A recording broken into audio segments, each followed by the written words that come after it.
Humor is often seen as a sign of intelligence, and the joke teller perceived as confident and competent.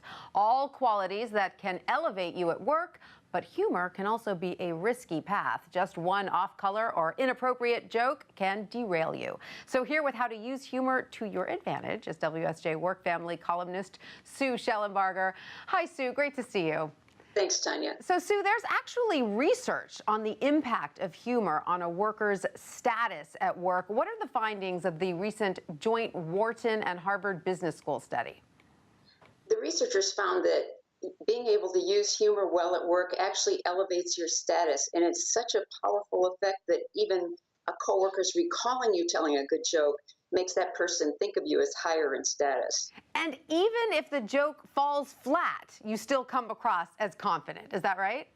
That's right. As long as it's an appropriate joke, you'll still be seen as confident, and it doesn't really take a toll on your image. Amazing. So, Sue, past research also backs up the value of humor at work. Is that right? Right. We've seen other studies showing that humor relieves stress. It can build rapport among coworkers, and some groups even turn out more work, improve productivity when humor is used effectively. I think we're seeing this today in a lot of workplace cultures. But of course, we know that the workplace is not the same thing as being at the local bar after work. So, what kind of humor plays best at work, Sue? We really have to understand the setting. It's always okay to make gentle fun of yourself, self-deprecating humor, gentle teasing of colleagues you know really well, make fun of something everybody's frustrated about, or defuse a conflict. Coworkers are always really grateful for someone who can step in and get people to back off and get their perspective back. I love self-deprecating humor, but if you're the boss, can you use that successfully without making yourself look less powerful? It seems risky, but for bosses, actually, this is a very good technique.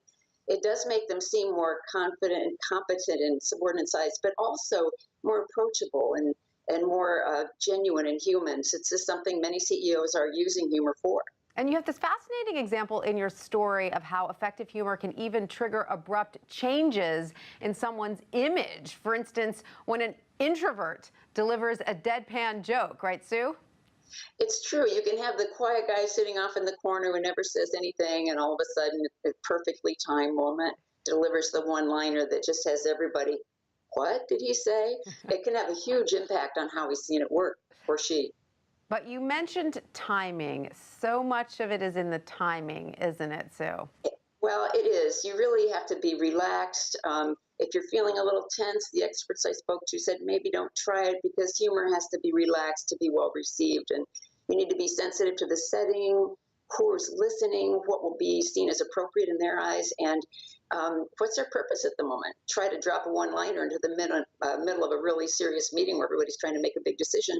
Right. Probably not going to be taken too well. So is it ever okay then to tell a joke in a somber situation, let's say after a round of layoffs, for instance? It can be a welcome reliever of the tension. If you know the context, make a gentle joke about, depends on the context, maybe all the empty real estate, all the empty desks. But if a boss, say, makes a joke about, well, I guess I have to get a smaller yacht, pretty unkind, really not thinking of employees' feelings. You have to be sensitive in those situations to other people's feelings. Thank you, Sue. You've convinced me I've got to practice my joke telling skills. Thank you for that. Thanks, Tanya.